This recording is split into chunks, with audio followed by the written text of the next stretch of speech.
It's Thursday, December 12, 2024. I'm Albert Mohler, and this is The Briefing, a daily analysis of news and events from a Christian worldview.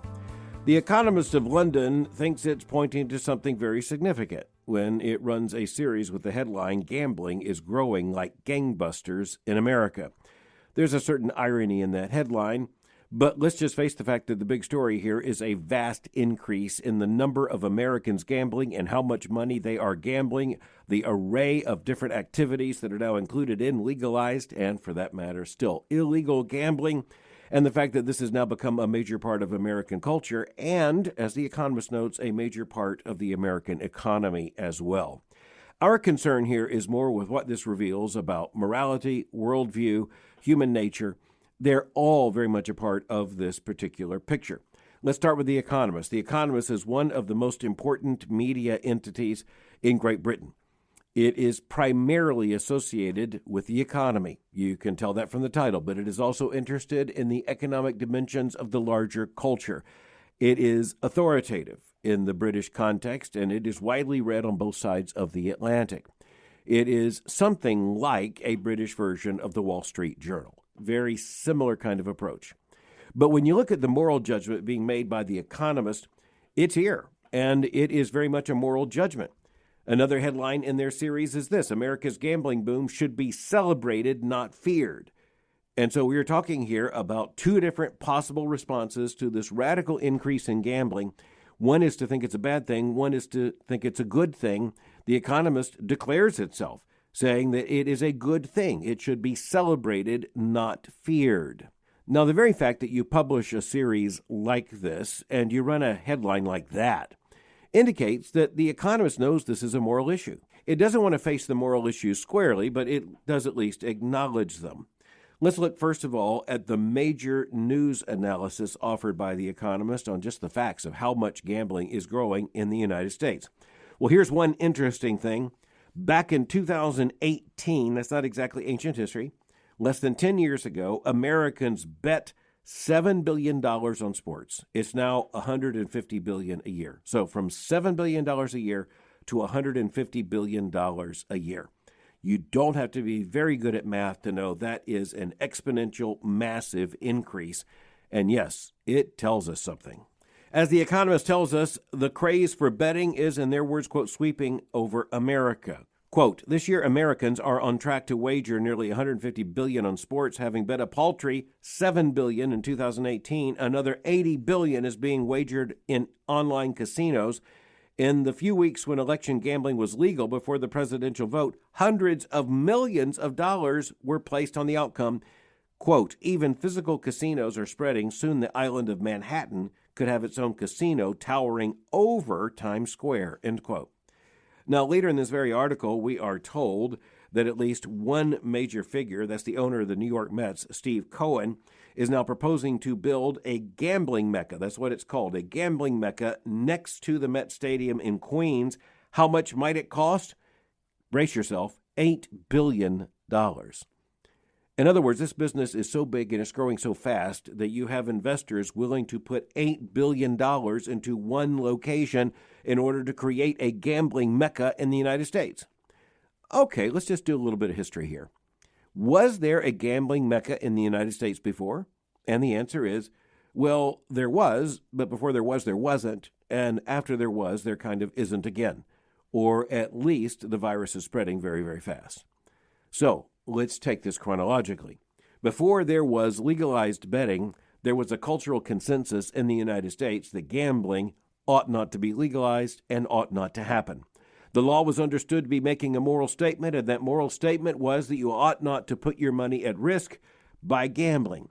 Gambling was associated with the lowest levels of society, with what was done in dark corners on the streets, and those who were designated as bookies and bettors, they were both fearing the kind of raids that would come periodically by police. And of course, you also have the reality that when you have something like that, which is culturally understood to be a vice, you have an underground that is created to supply that vice. And of course, that comes with an entire system of what would later be called organized crime. Now, organized crime wasn't only about betting. It also grew leaps and bounds during the period of Prohibition, when alcoholic beverages were illegal in terms of sale in the United States for a defined period of time. We don't have time to recite that history. It is just important to recognize that when you look at vices like prostitution, gambling, liquor, and eventually narcotics, by the way, many of the mobsters tried to stay out of the narcotics business out of a sense of the fact that that was too immoral even for organized crime.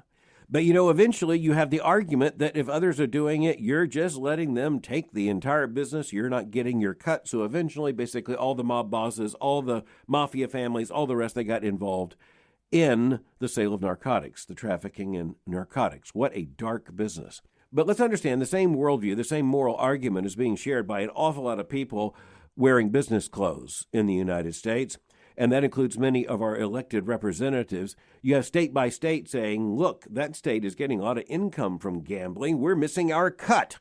I'll just say that that argument is the same argument, whether it's going to be taking place among mob bosses or among politicians of both parties.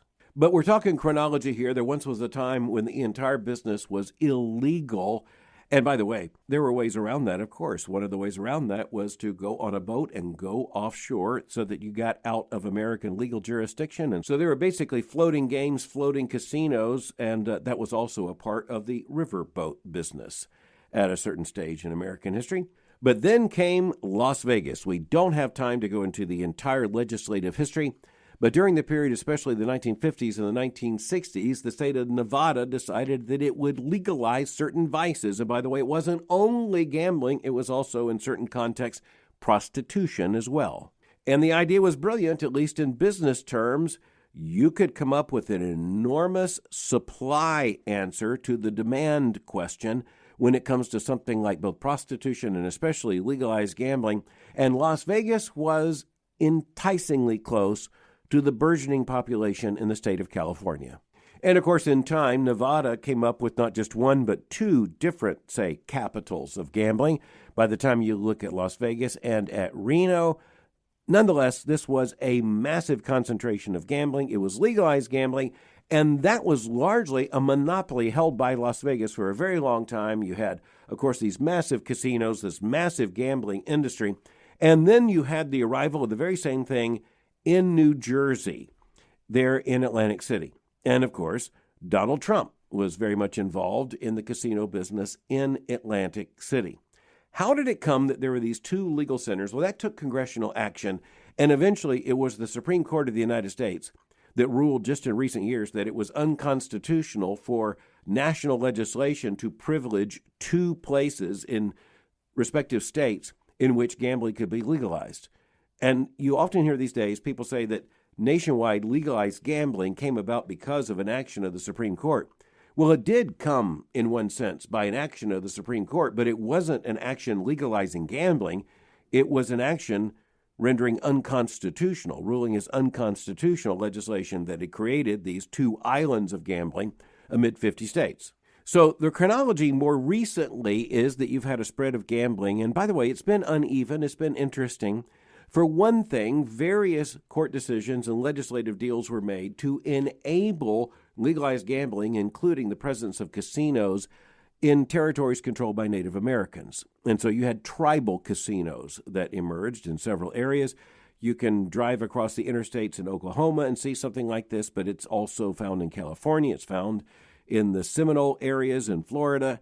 You have this organized gambling that is very much a part of tourism and all the rest. But even as one state looking at another state with a lottery says, we are forfeiting that income. We need to get our slice, our piece of the action.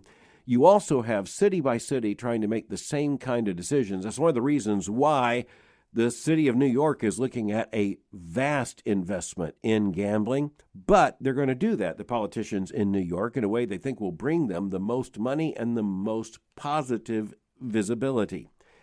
But of course, that also means they're going to largely be denying the moral downside to gambling. And we as Christians have to understand there's a huge moral downside to gambling. So we are going to look at legalized gambling in so many different ways arriving across America.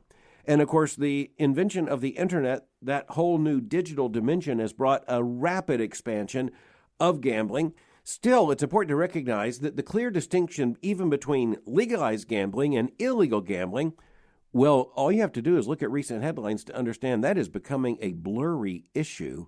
And here's where we understand a society that begins to loosen its morality on gambling is going to find itself in a very difficult position of saying, we're going to stop at this point. So, okay, we crossed that line. Let's draw a new line.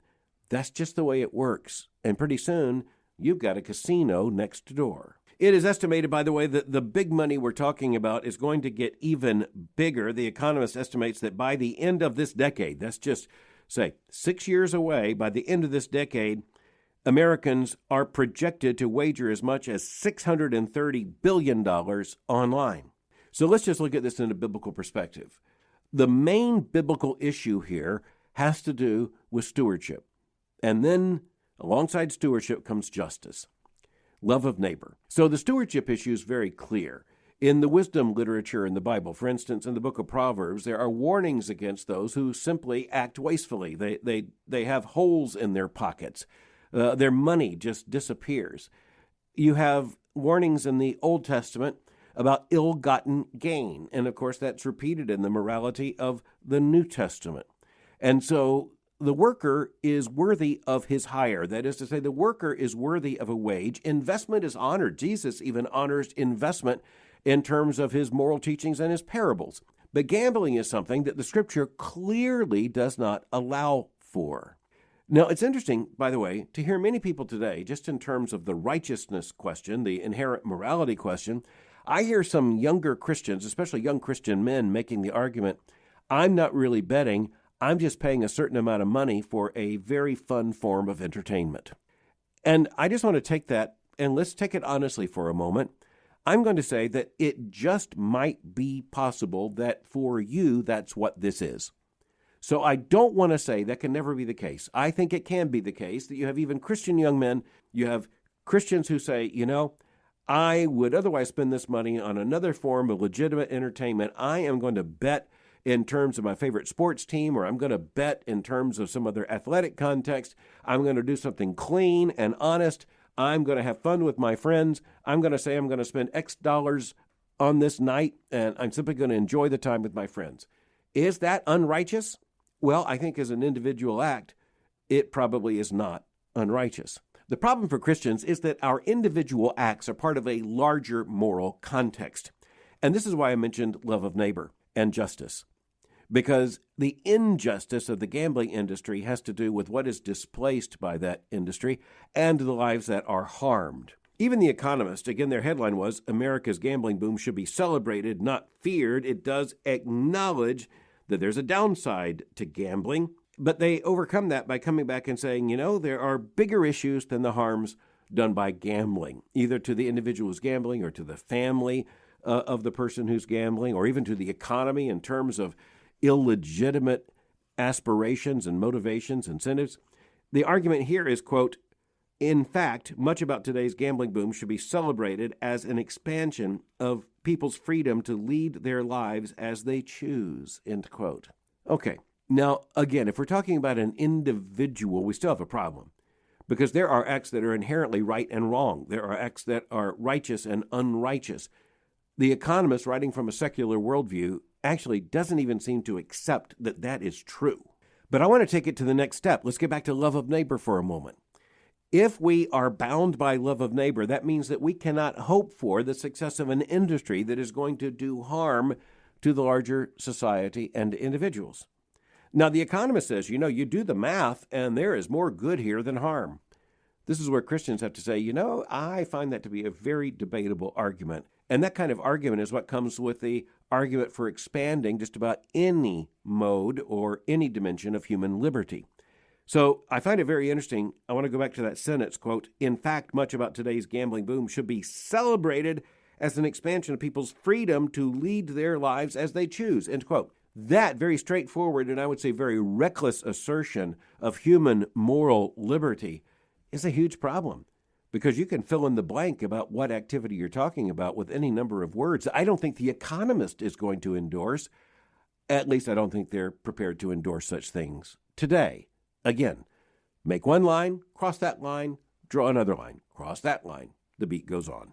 Okay, The Economist series also makes another very interesting connection, and that is the fact that especially among young men, there is a growing connection between gambling and sports. So you take two things that interest young men and you put them together, guess what? You've got an explosive combination. And we're talking about a massive growth in sports betting. It is suggested that the biggest growth in the United States in betting is precisely this. You're looking at sports betting at about $130 billion. Gaming or slot machines are only about $87 billion. Worldwide, by the way, gambling breaks down this way. Traditional casinos are a very large sector, and especially in the international scene, you have entire principalities, I'll just put it that way, that have basically built their economy on gambling. And this is as old as some principalities in Europe, and it's as new as some islands, which are actually under the control of the Chinese Communist Party, a party that looks the other way when it comes to capitalism operating in a casino of which it gets the cut. But let's return to this combination, especially among young men in the United States. That is the fastest growth in the gambling industry, by the way. It's young men. That is the target audience. And when you add sports and gambling together, that creates a big combination. And then you have a problem, and that is that a lot of people, a lot of these young men probably have favorite teams that aren't winning and might predictably be losing. And so that complicates the betting situation. And so you have to put it into a larger context with a pool of different teams with all kinds of different criteria and contingencies. You make it interesting such that the bettor can believe there's actually something to the bet. Okay, at this point, as we're bringing this to a close, it is interesting that the Economist also mentions another form of betting. And this has to do with cryptocurrency and certain forms of financial investment. Are they betting or are they not? Now, this question has come often, and I just want to remind people that in the traditional stock market, in the traditional markets, it's not gambling. And that is because it is based upon real value. And it is based upon a real business model that is at least promising one way or another to bring about a return on investment. And when it comes to that, of course, evil things can be done in that system, but the system itself is not evil. It is not wrong. It is not unrighteous. But you look at gambling on the other hand, and you say, well, that's a very distinct thing. Well, what about a situation in which it's not so distinct? A distinction between investment and gambling. But when it comes to cryptocurrency, and also when it comes to what the Economist identifies as the boom and, quote, short-dated options, the reality is that even the Economist, and if anyone knows the economy, it ought to be the Economist, even the Economist comes back and says, that actually is probably a form of gambling. The Economist puts it simply in one sentence, quote, these derivatives work a bit like lottery tickets, period, end quote. There you got it. By the way, another footnote in a paper done on sports betting finds that when you have legalized sports betting, the average gambler, the average household that gambles, tends to spend about $720 a year on it. So, just to repeat, $30 or $40 one weekend may not seem like that much, but it does add up to something like an average at present of $720 a year. You look at the economy, that is not an insignificant amount of money. Well, all right, the bottom line in this is that the Christian biblical worldview explains at least how we should think about gambling and how the complications of the current landscape require us to think kind of carefully about what exactly it means in this context or that context. But there's another bigger lesson here, and that is that when you have this much money at stake, that just about everyone believes I'm going to be able to rationalize this, and I want my cut. I want my piece of this. And that's why jurisdiction by jurisdiction, state by state, city by city, and as the Economist indicates, nation by nation, makes the decision, we're going to get into this. We're not going to get into it too much. We're going to get into it only a little. Before you know it, the government itself is put in a position where it has to radically expand gambling because it needs to expand its own income. That's the way it works. But nonetheless, rarely do you have this kind of exposure, this kind of consideration of an issue of moral significance like gambling in a multi-article series in a periodical like The Economist. That too tells you, yes, indeed, this is a very, very, very big deal. All right, let's shift to something else, and that has to do with interesting headlines in recent days about the increased activity of President-elect Donald Trump and the decreased activity of the current president, Joe Biden. So you have a headline like this in the Wall Street Journal on Monday this week, quote, Biden eases off stage, irking Democrats. The subhead, well before Trump takes office, foreign leaders are already taking cues from him. So the context of this is the insinuation that there's something here that's controversial, something that's newsworthy, something that's without precedent. That requires just a little bit of consideration.